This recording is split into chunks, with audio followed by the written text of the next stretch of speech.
A minha vida desmoronou por completo quando a heroína me dominou. Durante quase uma década, fui escravo dessa droga, sem conseguir enxergar saída.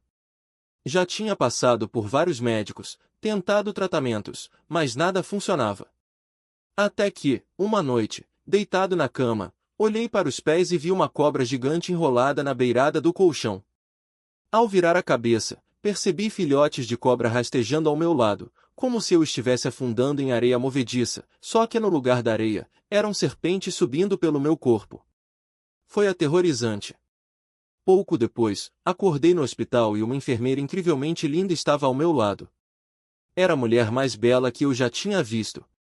De repente, uma voz dentro de mim sussurrou: "Teste o espírito." Sem pensar, eu disse: "Em nome de Jesus, quem é você?" No mesmo instante, os olhos dela ficaram negros como a noite, os dentes se transformaram em lâminas afiadas, e ela se contorceu de um jeito assustador. Foi ali que entendi: é preciso testar os espíritos, sempre. Essa história de transformação é uma das mais impressionantes que já ouvi. Seja bem-vindo ao Touching the Adreal Life. Hoje, nosso convidado é o Mike, que desde cedo se envolveu com drogas e acabou preso no pior dos vícios, o heroína. Você não vai querer perder como ele conseguiu se libertar. Mike, obrigado por estar aqui conosco. É um prazer estar aqui. A verdade é que tudo começou muito cedo, com a busca por um escape. Primeiro foi a maconha, depois o álcool, a cocaína, o êxtase, os cogumelos, o LSD, experimentei de tudo, menos metanfetamina. Mas foi o heroína que me prendeu de verdade, por quase 10 anos. Me tornei um prisioneiro daquela substância, sem forças para escapar. A vida virou um pesadelo, e eu não via saída. Procurei ajuda em vários médicos, mas nada parecia funcionar. Fui criado em uma família judia por 28 anos, hoje tenho 31. Não éramos religiosos praticantes, mas celebrávamos as datas sagradas. Para mim, Jesus nunca foi uma opção. Afinal, eu era judeu, parte do povo escolhido, como sempre nos ensinaram. Por que procuraria outra fé? Estava confortável na minha zona, e quando estamos confortáveis, nos acomodamos. Perdi vários amigos para as drogas, mas isso só me empurrou ainda mais para o fundo do poço. Abracei a ideia da morte, porque não via futuro. Achava que ia morrer como tantos outros que conheci. Era uma vida solitária, pesada e desesperadora. Por anos, minha família fingiu não ver. Talvez não quisessem enxergar, ou eu fosse bom em esconder. Hoje sei que não era. A verdade é que não tínhamos nenhuma conexão com Deus. Não havia oração, fé ou esperança. As pessoas ao meu redor só pioravam as coisas. Entre 2014 e 2016, trabalhei como ajudante de encanador, e meus colegas também eram viciados. Em 2014, passei 6 dias em uma clínica de desintoxicação, mas só troquei o heroína pela Suboxona. Se você não conhece, é um remédio que adia a abstinência por mais um dia, uma muleta, não uma solução. Eu chamava de minha bola de ferro. Onde quer que fosse, precisava levar comigo. A abstinência era um inferno, dores no corpo, tremores, pernas inquietas, sintomas de gripe multiplicados por 1000. Não desejo isso a ninguém. Antes de encontrar o heroína, eu dizia que não era viciado em uma droga específica, mas em fugir da minha própria mente. Não entendia por que tentava calar as vozes dentro de mim. Mais tarde, Jesus me revelaria a resposta. Mas, na época, ele era a última coisa que eu procurava. Por que procuraria algo diferente? Afinal, eu era judeu, parte de um povo especial. Não precisava de mais nada. Falei com vários médicos da Suboxona, mas fui expulso de pelo menos 3 clínicas porque, mesmo tomando remédio, continuava usando heroína. Eles faziam testes de drogas, e eu sempre dava positivo. Chegaram a ameaçar contar para minha família, eu já era maior de idade, então precisavam da minha autorização. É claro que não dei. Não queria enfrentar as consequências. Acabei encontrando outro médico e aprendi a burlar o sistema. Usava heroína, mas parava alguns dias antes do teste para limpar o organismo. Estava cansado de viver assim, exausto de ser escravo. Em um grupo de narcóticos anônimos, que não é cristão, mas ensina valores importantes, aprendi uma frase que nunca mais esqueci: cansado de estar cansado. Era exatamente o que eu sentia. Então, fiz uma promessa ao meu médico: antes de 2022, estaria livre dos opiáceos. Ele sorriu, meio incrédulo, e disse que esperava que eu conseguisse. Provavelmente já tinha ouvido isso centenas de vezes de pacientes que não tiveram sucesso. Mas eu estava determinado. Linhas brancas sobre o painel do carro. Ele me entregou um canudo e disse: é isso. Confia em mim. Eu nem hesitei. Naquele momento, a curiosidade e a promessa de algo mais forte, mais barato, mais intenso, falaram mais alto que qualquer medo. E quando aquele pó queimou minha garganta e invadiu meu corpo, eu soube que tinha encontrado o que procurava, ou melhor, o que ela procurava em mim. A primeira vez foi como um abraço quente, um alívio imediato para tudo que eu não sabia que doía. A cocaína me deixava acelerado, paranoico, mas a heroína? Ela me envolvia, me embalava, me fazia sentir como se nada mais importasse. E, de repente, tudo fez sentido. Por que gastar centenas em algo que só me dava meia hora de prazer, quando por um quarto do preço eu podia ter horas de paz? Ou melhor, de ilusão de paz. Mas a ilusão tem um preço. E ele vem cobrar rápido. Em poucos meses, eu já não era mais eu. O garoto que entregava pizzas, que ajudava o pai no encanamento, que ria alto com os amigos, ele foi sumindo, substituído por um zumbi de olhos fundos e mãos trêmulas. A heroína não só me roubou o dinheiro, os amigos, a dignidade. Ela me roubou o tempo. Dias inteiros perdidos em um sofá, esperando a próxima dose, contando moedas para comprar mais um envelope, mentindo para quem eu amava só para ter mais um pouco daquela sensação. E o pior? Eu sabia que estava me matando. Cada vez que eu cheirava, eu sentia o gosto da morte na garganta. Mas a alternativa, viver sem aquilo, parecia ainda mais insuportável. Até que um dia, algo dentro de mim quebrou. Não foi um clique, não foi uma revelação divina. Foi um cansaço tão profundo que me tirou o ar. Eu estava sentado no chão do banheiro, com a seringa na mão. Sim, eu tinha superado o medo de agulhas, a necessidade não escolhe caminhos, e de repente, olhei no espelho. Não reconheci o rosto que me encarava. Os olhos estavam vazios, a pele cinzenta, os lábios rachados. E pensei: é isso? É assim que eu vou acabar. Não com um estrondo, não com um ato heróico, mas como mais um número nas estatísticas, mais um nome em um obituário que ninguém leria. Foi nesse momento que a promessa que fiz ao médico deixou de ser uma meta distante e se tornou uma questão de sobrevivência. Eu não queria mais ser o cara que roubava a aliança da avó para trocar por drogas. Não queria mais ser o filho que fazia os pais chorarem escondidos. Não queria mais ser o amigo que sumia quando mais precisavam de mim. Eu queria viver. E viver, descobri, não era apenas respirar, era ter escolhas. Era acordar sem precisar calcular quanto tempo faltava para a próxima dose. Era olhar no espelho e não sentir vergonha. Mas como se livrar de algo que já tinha se enraizado em cada célula do meu corpo?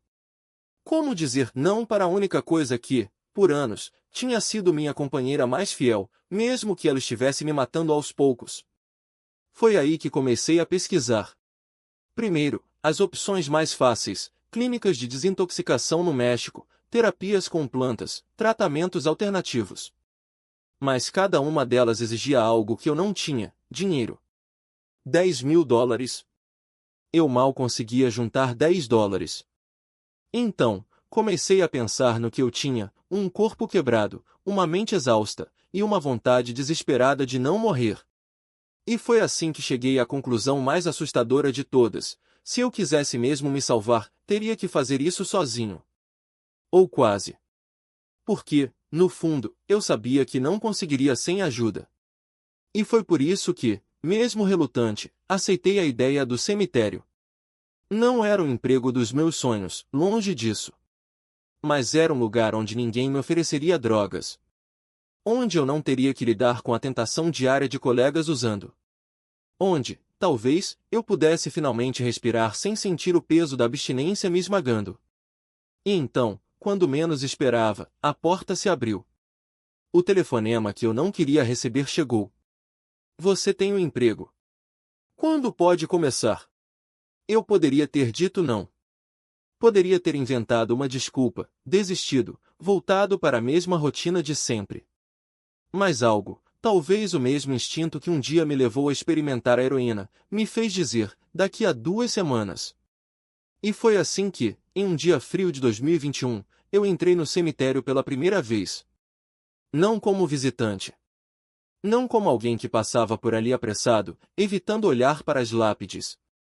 Mas como funcionário. E, naquele momento, entendi uma verdade simples: a morte não era o meu fim. Ela era apenas o lembrete constante de que, se eu não mudasse, logo estaria deitado em um daqueles túmulos, e ninguém merece um fim desses. O primeiro dia foi estranho. O silêncio, o cheiro de terra úmida, a sensação de que o tempo ali andava mais devagar. Mas, aos poucos, comecei a perceber que aquele lugar tinha algo que eu não encontrava em nenhum outro: paz. Não a paz falsa da heroína, que durava algumas horas e deixava um vazio maior depois. Mas uma paz real. A paz de saber que, por algumas horas do dia, eu não precisava pensar em drogas, em dinheiro, em mentiras. Eu só precisava cavar, podar, limpar. E, pela primeira vez em anos, isso era suficiente. Até que, na minha primeira semana, descobri que meu antigo parceiro de trabalho, o encanador que eu tanto admirava, tinha morrido de overdose. E ali, entre as lápides, com as mãos sujas de terra, eu chorei como nunca tinha chorado antes. Não só por ele, mas por todos nós. Pelos que ainda estavam lutando. Pelos que já tinham perdido a batalha. Pelos que, como eu, um dia olharam no espelho e não se reconheceram.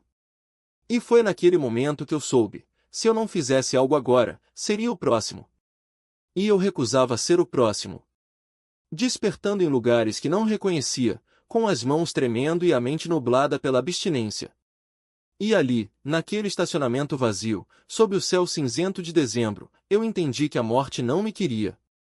Não naquele dia. Não daquela forma. E se ela não me queria, então talvez, apenas talvez, houvesse algo maior esperando por mim.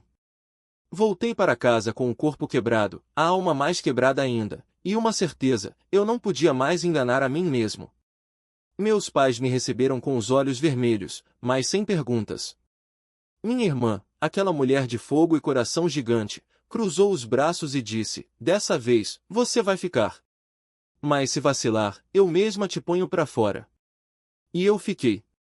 Porque, pela primeira vez em anos, eu queria ficar. Os primeiros dias foram um inferno.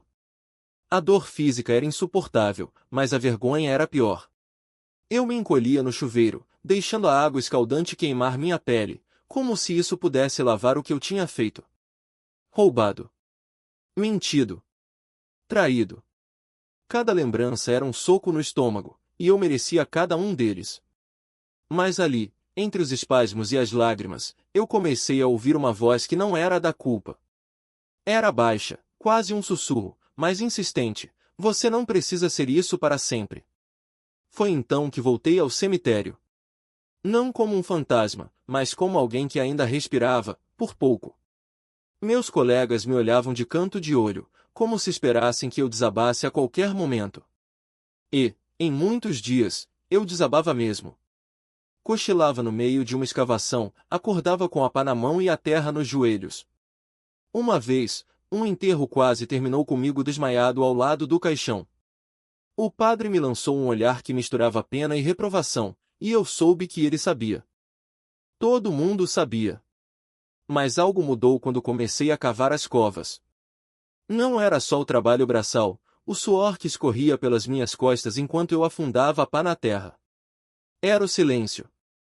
Aquele silêncio pesado, cheio de coisas não ditas, que só os mortos conhecem. E, aos poucos, eu comecei a conversar com eles. Não em voz alta, não no começo. Mas quando ninguém estava olhando, eu me agachava ao lado de uma lápide e dizia: eu sei como é se sentir sozinho. Eu sei como é querer sumir. E, estranhamente, aquilo aliviava. Um dia, estava cavando a sepultura de uma criança. Não mais do que 10 anos. A mãe chorava ao lado, abraçada ao pai, e eu tive que parar. Me apoiei na pá, sentindo o peso daquela dor como se fosse minha. E então, pela primeira vez, eu vi. Não a morte, não o vazio, mas a vida que ainda pulsava em mim. A mesma vida que eu tinha tentado apagar tantas vezes. E eu soube que, se não lutasse por ela, estaria traindo não só a mim, mas a todos aqueles que já não podiam mais lutar. Foi assim que comecei a me agarrar a qualquer coisa que me mantivesse de pé. Um café forte pela manhã. Um abraço da minha irmã quando eu acordava tremendo. A voz da minha mãe ao telefone, mesmo quando ela não dizia nada além de "estou aqui". E, acima de tudo, a raiva. A raiva de ter desperdiçado tanto tempo, de ter machucado quem me amava, de ter deixado a heroína me transformar em algo que eu nem reconhecia. Aquela raiva virou combustível. Não foi fácil. Houve recaídas. Dias em que eu acordava no chão do banheiro, com o gosto de vômito na boca e a certeza de que tinha falhado de novo. Mas, dessa vez, eu não me permiti desistir. Porque, pela primeira vez, eu tinha algo a perder e algo a ganhar. E se antes a droga era a única coisa que me fazia sentir vivo, agora era a luta que me fazia merecer viver. Hoje, quando olho para trás, vejo um homem que não sou mais. Um homem que roubou, mentiu e se afundou em sua própria escuridão. Mas vejo também alguém que se levantou. Alguém que, apesar de tudo, encontrou uma razão para continuar. E se eu consegui, você também consegue. Porque a escuridão não é o fim. É só o lugar onde a luz ainda não chegou. E ela chega. Sempre chega. Livre. A vida, para mim, era uma sequência de pequenos estrangulamentos, porque era isso que a heroína fazia. Era isso que os opiáceos faziam, eles não te deixavam sair. Você não estava realmente presente. E eu me tornei um motorista habilidoso entre um cochilo e outro, nunca batendo o carro de verdade, nunca causando um estrago irreparável. Tive meus encontros com a polícia, multas por excesso de velocidade, mas apenas uma prisão em meia dúzia de vezes, e essa única vez foi por porte de heroína.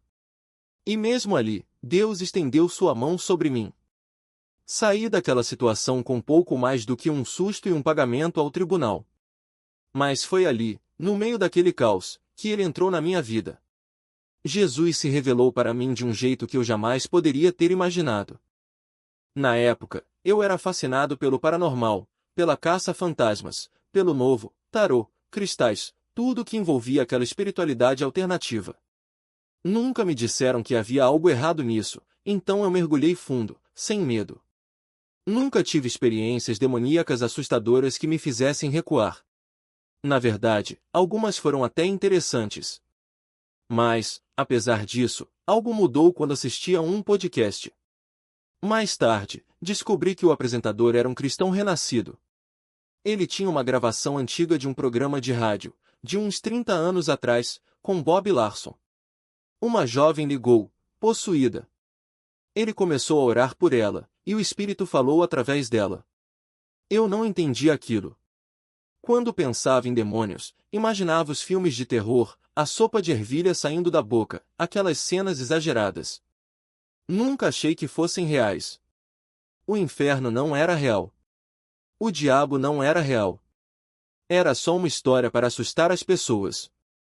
Mas algo me incomodou. Talvez houvesse mais por trás daquilo. E então comecei a pesquisar. E percebi que, sem saber, eu tinha vivido ao lado do diabo durante toda a minha dependência. Por isso nunca tive experiências assustadoras com ele, porque eu estava tão confortável em sua presença que abria a porta e dizia, entre, fique à vontade. Mas Deus se revelou para mim. E a ferramenta que ele escolheu foi o YouTube. Comecei a encontrar vídeos de testemunhos de viciados sendo libertos pelo poder de Jesus. Não sei por que comecei a assistir, mas assisti.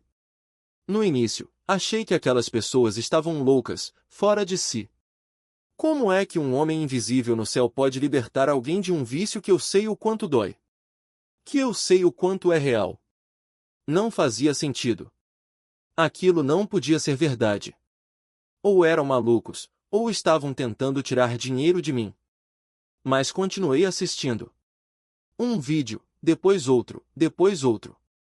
Deve ter sido uns 25, 30 no mínimo. Testemunhos de dependentes de opioides, de álcool, de todo tipo de vício. E algo dentro de mim começou a se mexer. Talvez houvesse uma saída. Talvez aquilo pudesse funcionar para mim também. Então, me abri. E Deus começou a colocar no meu caminho ministros de libertação, Daniel Adams, Isaiah Saldivar, Mike Signorelli. Nomes que hoje são conhecidos, mas que, na época, eu nunca tinha ouvido falar. Nunca tinha ouvido falar em libertação. Sabia o que era um exorcismo, mas não acreditava que fosse real. E, de repente, lá estava eu, assistindo a vídeos de pessoas sendo cheias do Espírito Santo, sendo oradas, sendo transformadas.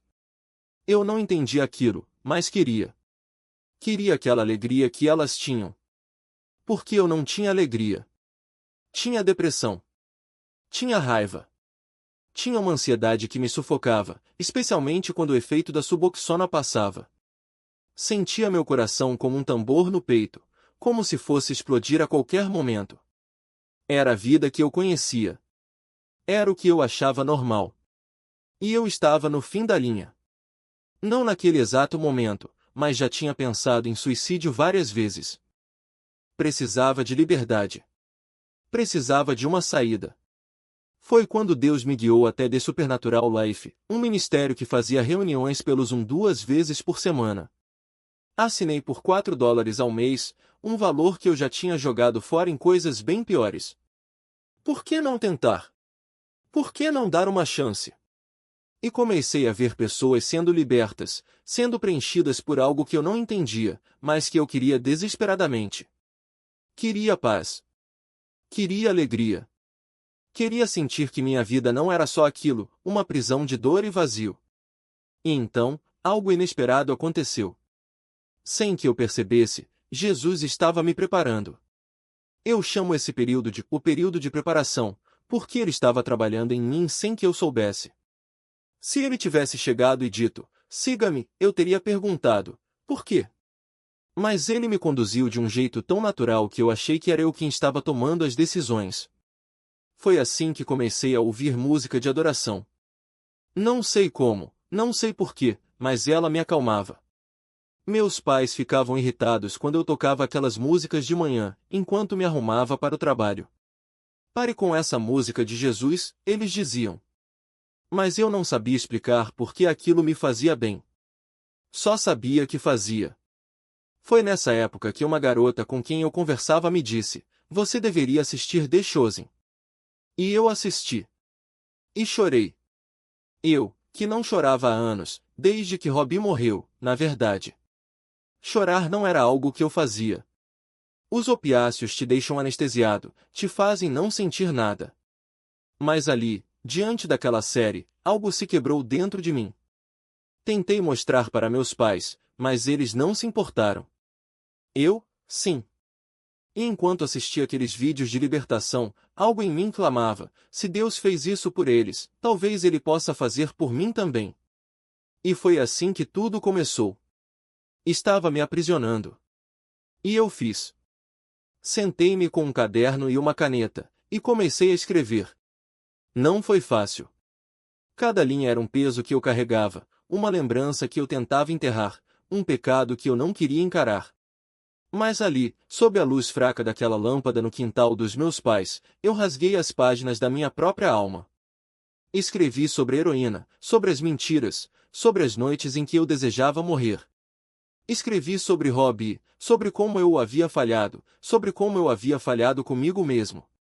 Escrevi sobre a vergonha, sobre o medo, sobre a sensação de que eu nunca seria suficiente. E, no fim, quando olhei para aquela lista, percebi que não eram apenas palavras no papel, eram correntes. E eu queria que elas fossem quebradas. Chegou o dia 21 de outubro.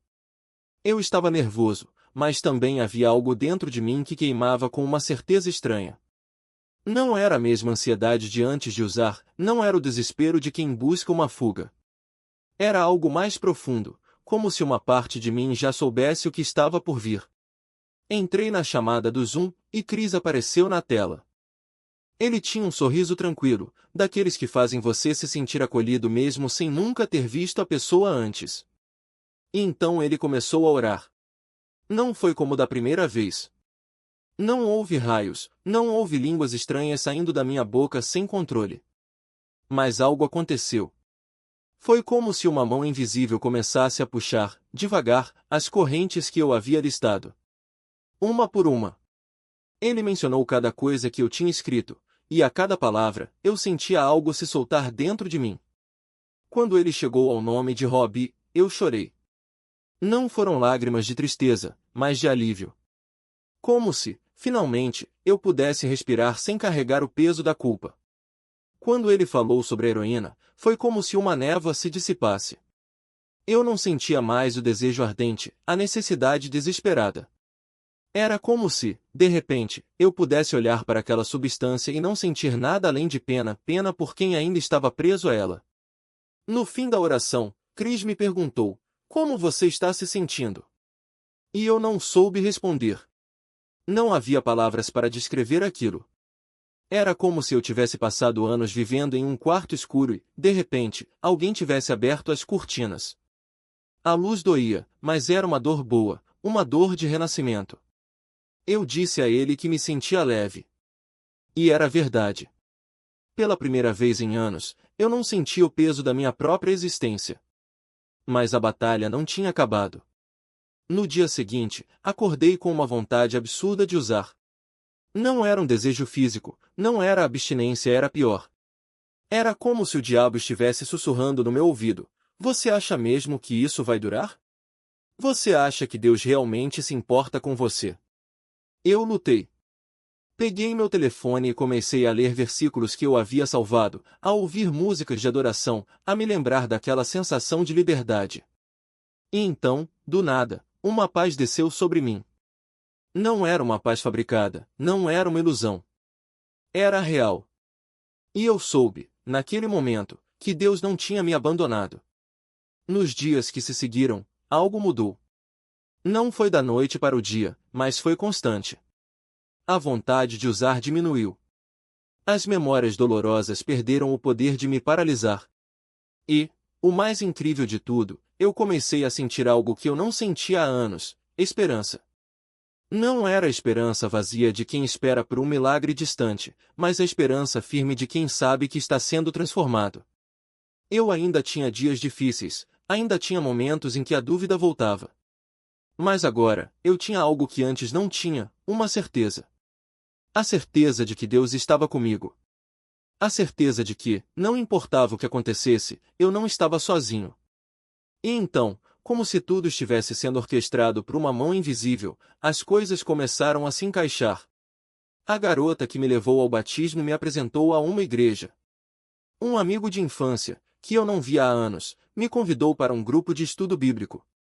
E, de repente, eu tinha uma comunidade. Pessoas que me entendiam, que não me julgavam, que me apoiavam. Pessoas que, assim como eu, haviam sido quebradas e estavam sendo restauradas. Hoje, quando olho para trás, não consigo acreditar no quanto mudei. Não sou perfeito. Ainda tenho lutas, ainda tenho dias ruins. Mas não sou mais o mesmo. Não sou mais o garoto que se afogava em heroína, que rezava para morrer, que não via saída. Sou alguém que foi encontrado. Alguém que foi amado quando não merecia. Alguém que descobriu que, mesmo no meio do deserto, Deus escolhe grãos de areia para transformar em diamantes. E se você está lendo isso agora, se está preso em alguma coisa, seja vício, depressão, culpa, medo, eu quero que você saiba de uma coisa: Deus não desistiu de você. Ele não está esperando que você se torne perfeito para te amar. Ele está esperando que você levante a mão, mesmo que seja só no Zoom, e diga: "Eu preciso de ti." Porque, no fim das contas, a liberdade não é algo que conquistamos. É algo que nos é dado. E ela está mais perto do que você imagina. As cicatrizes que carregamos, as coisas que nos envergonham, os erros que nos perseguem. Talvez você tenha uma lista delas agora, rabiscada no fundo da mente, como eu tinha. Coisas que você acredita que precisa confessar, renunciar, deixar para trás antes que a libertação chegue. E eu te digo, não espere até estar pronto. Não espere até ter coragem de encarar cada detalhe. Deus já sabe. Ele já viu. E ainda assim, Ele está ali, de braços abertos, esperando que você dê o primeiro passo, mesmo que seja trêmulo, mesmo que seja com lágrimas nos olhos. Lembro do dia em que tudo mudou.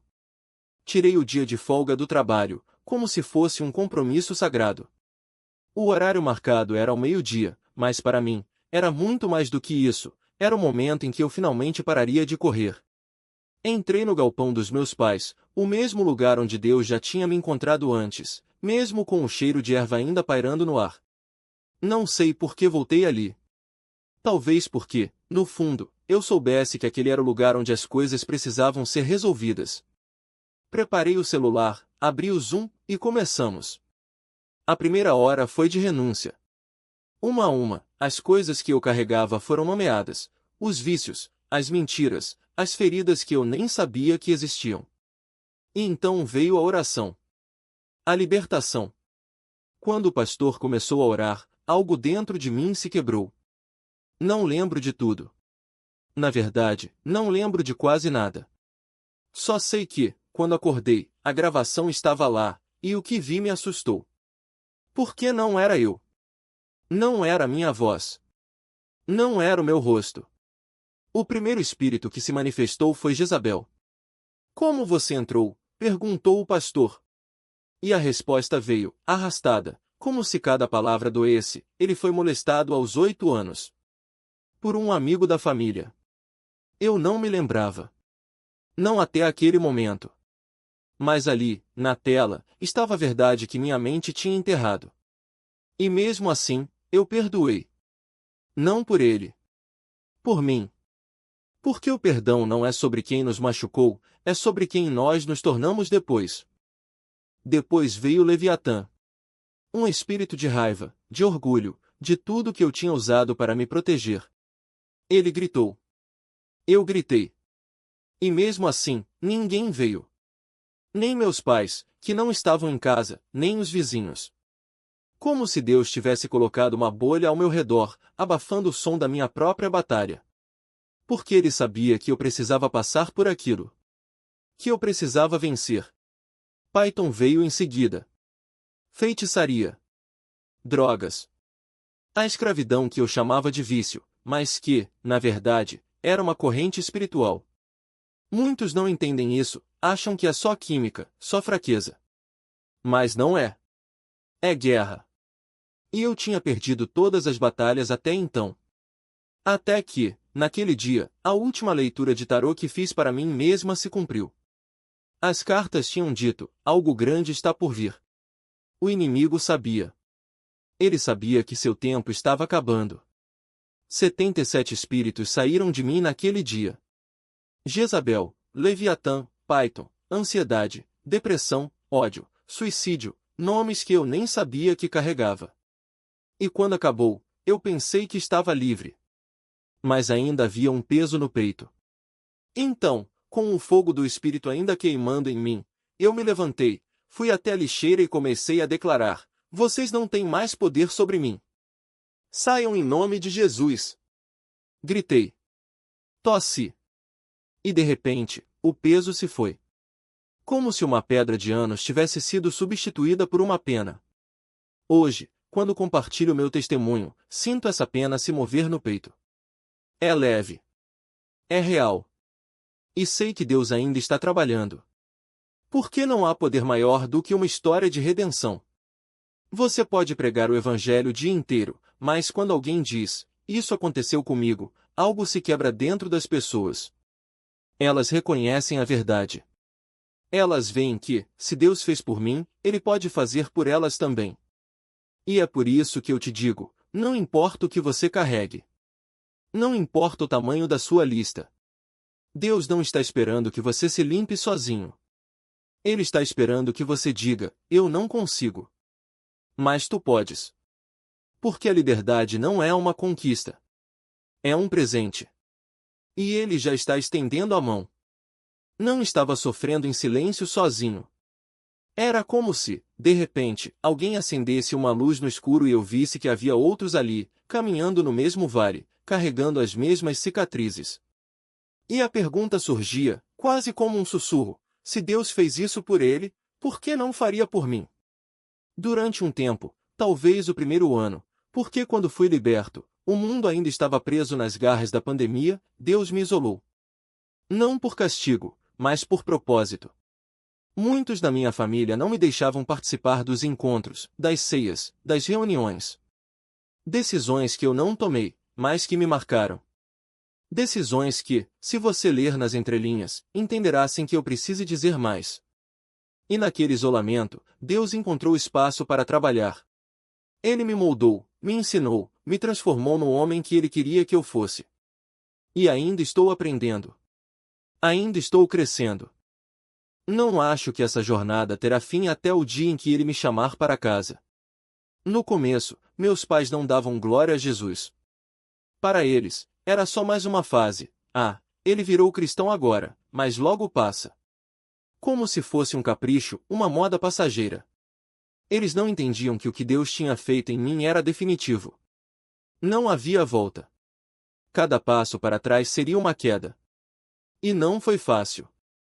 Nas primeiras 3 noites depois da libertação, o inimigo tentou me assombrar. Sonhos terríveis, como se ele quisesse me arrastar de volta para o abismo. Na primeira noite, sonhei com uma piton. Estava deitado na cama, e quando olhei para os pés, vi uma cobra gigante enrolada nas bordas, como se protegesse o território. Ao meu lado, dezenas de cobrinhas pequenas, subindo pelo meu corpo, como areia movediça, sufocando-me. Gritei o nome de Jesus, e tudo desapareceu. Acordei em paz, mas o medo no sonho era real. Na noite seguinte, foi Jezabel. Sonhei que estava num hospital, não doente, mas ali, deitado. Uma enfermeira linda, a mulher mais bela que já vi, se aproximou. Ouvi uma voz dentro de mim: teste o espírito. Então disse: em nome de Jesus, quem é você? No mesmo instante, seus olhos ficaram negros, os dentes se transformaram em lâminas afiadas, e ela rosnou. Gritei o nome de Jesus, e acordei. Na terceira noite, foi Leviatã. Sonhei que estava no oceano, a dezenas de metros de profundidade. Um dragão marinho, com anéis no focinho, nadava em minha direção. Quando olhou para mim, soube que era o fim. Mas gritei o nome de Jesus, e acordei. Toda vez, a paz me envolvia ao abrir os olhos. O inimigo tentava me assustar, mas Deus já tinha vencido. Mas o sonho que nunca esquecerei aconteceu no Natal de 2021. Eu estava pescando no Mar da Galileia, reconheci o lugar porque já tinha estado lá, em 2017, um programa que leva jovens judeus para Israel. Naquele sonho, eu lançava a rede, como nos tempos de Pedro. Então, ouvi uma voz atrás de mim: continue pescando, e eu te ajudarei. Virei-me, e lá estava Jesus, de pé no barco, com um manto branco que brilhava como um arco-íris de óleo na água. Sua face era luz pura, mas eu sabia que ele sorria. Disse novamente: continue pescando, e eu te ajudarei. Não entendi na hora, mas depois contei ao Cris, o homem que tinha orado por mim. Ele sorriu e disse: irmão, isso é da Bíblia. Ele está te chamando para ser pescador de homens. Não de peixes, de vidas. Desde então, pessoas que nem sabiam desse sonho começaram a profetizar sobre mim, dizendo que Deus me chamava para pregar, para compartilhar o Evangelho, para contar o que Ele fez em minha vida. E foi o que comecei a fazer. Levei tempo para ter coragem, mas hoje, 3 anos depois, vejo milagres acontecendo. Por que eu? Por que Deus escolheu alguém como eu? Às vezes, ainda sinto um peso, como se carregasse uma culpa por ter sido salvo quando tantos outros não foram. Mas sei que não sou especial.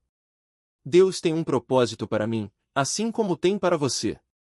E uma das maiores provas disso foi conhecer minha esposa.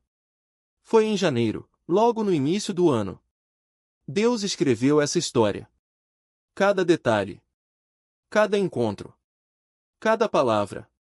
E quando olho para trás, vejo que Ele nunca me deixou sozinho, nem nos dias mais escuros, nem nas noites de pesadelo, nem quando o mundo parecia não me querer.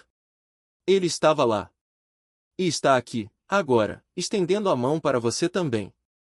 Ali estava ela, de costas para o horizonte, como se o próprio céu tivesse combinado para que nada a distraísse daquele momento. E quando me ajoelhei, as mãos tremendo mais do que eu gostaria de admitir, algo ainda mais extraordinário aconteceu. Suas amigas, que haviam se afastado minutos antes, começaram a descer o deck, sem que eu tivesse dito uma palavra, cada uma segurando um buquê de flores. Não eram flores compradas às pressas, não. Eram as mesmas que eu havia pedido em segredo à amiga colombiana, como parte do plano. Deus não apenas me deu o sinal do anel de fogo no céu, ele orquestrou cada detalhe para que, no instante em que eu abrisse a caixinha, o mundo inteiro parecesse conspirar a nosso favor. E então eu perguntei. Não com palavras ensaiadas, não com um discurso perfeito, mas com o coração batendo tão forte que eu tinha certeza de que ela podia ouvir. Você aceita construir uma vida comigo? Não uma vida fácil, não uma vida sem cicatrizes, mas uma vida onde a graça de Deus seja maior do que todos os nossos erros. E quando ela disse sim, não foi apenas um sim para mim. Foi um sim para a história que Deus já havia começado a escrever muito antes de nos conhecermos. Foi um sim para as noites em que eu pensei que não havia saída. Foi um sim para as vezes em que ela duvidou que alguém como eu pudesse mudar. Foi um sim para o impossível. Hoje, quando olho para o anel em sua mão, não vejo apenas ouro e diamante. Vejo o milagre de um homem que um dia se afogou em heroína e hoje acorda ao lado da mulher que Deus escolheu para ele. Vejo a prova de que não importa o quão longe você tenha ido, não importa o quão quebrado você esteja, se Deus tem um propósito para você, Ele não vai desistir. Ele vai usar até mesmo as suas piores decisões, até mesmo os seus momentos de desespero, para te levar exatamente onde você precisa estar. E se você está lendo isso agora, se está se sentindo perdido, se acha que já estragou tudo, eu quero que você saiba de uma coisa: Deus não terminou com você. Ele não te trouxe até aqui para te abandonar. Talvez, assim como eu, você precise de um sinal. Talvez precise de alguém que acredite em você quando você mesmo não acredita. Mas uma coisa é certa: Ele está trabalhando nos bastidores da sua vida, mesmo quando você não vê. E quando menos esperar, Ele vai te surpreender. Porque o Deus que me tirou das trevas e me deu uma esposa é o mesmo Deus que está estendendo a mão para você agora. A pergunta é: você vai confiar? Eles vieram porque conheciam o plano, mas não sabiam quando. E foi justamente aí que Deus agiu. Tudo se encaixou de um jeito que só Ele poderia fazer. Em setembro, estávamos casados. Menos de um ano depois de tudo começar, e lá estávamos nós, diante de um altar que não era só um lugar bonito, era um milagre. Porque, vamos ser honestos, com o que tínhamos, não deveríamos ter conseguido algo assim. Mas Deus não olha para o que você não tem. Ele olha para o que você precisa e supre. E Ele não parou por aí. A casa onde vivemos hoje? Cada detalhe, cada conforto, cada provisão, tudo veio dele. Não é só uma frase bonita, é a realidade nua e crua. Deus literalmente nos deu isso. E quando pensamos que já tínhamos visto tudo, Ele nos levou a uma nova igreja. Em menos de um ano, já estava me usando para liderar os jovens. Agora, comecei a guiar um grupo de homens, não só os mais novos, mas também aqueles que carregam anos de lutas e perguntas. Porque o que importa não é saber sobre Jesus. É conhecê-lo. É acordar e falar com Ele como se estivesse ao seu lado.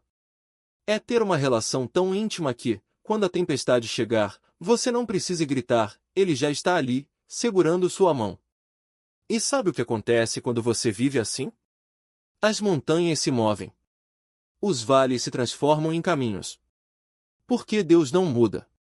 O mesmo Jesus que expulsava demônios nos evangelhos ainda está agindo hoje. A mesma mão que libertou Maria Madalena dos 7 espíritos imundos ainda está estendida para você. Metade do ministério de Cristo foi dedicado a quebrar cadeias, e Ele não parou. Milagres não são coisa do passado. Eles estão acontecendo agora. Eu vi coisas que a medicina não explica. Eu testemunhei libertações que a ciência não consegue medir. Porque para Deus, não existe impossível. Lembra daquela noite, quando você estava prestes a desistir? Quando as drogas quase te levaram? Você clamou: Senhor, me salva. E ele ouviu. Não foi coincidência. Foi o Pai te atraindo, como está escrito em João 6:44, ninguém pode vir a mim, se o Pai que me enviou não o trouxer. Você deveria ter morrido. Mas Deus tinha um plano. E Ele não te salvou só para te dar uma segunda chance, Ele te salvou para te dar uma nova vida. Então, hoje, eu te pergunto, você já parou para pensar no que Deus está preparando para você? Por que Ele não te trouxe até aqui para te deixar na metade do caminho? Ele está trabalhando, mesmo quando você não vê. Ele está abrindo portas, mesmo quando você só enxerga paredes. E quando você menos esperar, Ele vai te surpreender, de novo. Agora, feche os olhos por um instante. Imagine-se daqui a um ano. Onde você quer estar? Quem você quer ser? Porque Deus não está apenas interessado no seu passado, Ele está investindo no seu futuro. E a única coisa que Ele pede é que você confie. Que você largue o controle. Que você diga, como eu disse, Senhor, faz a tua vontade. Tem o teu caminho. Porque quando você faz isso, algo extraordinário acontece. As correntes caem. As feridas cicatrizam. E você descobre que a liberdade que tanto buscou sempre esteve ao seu alcance, em Cristo Jesus.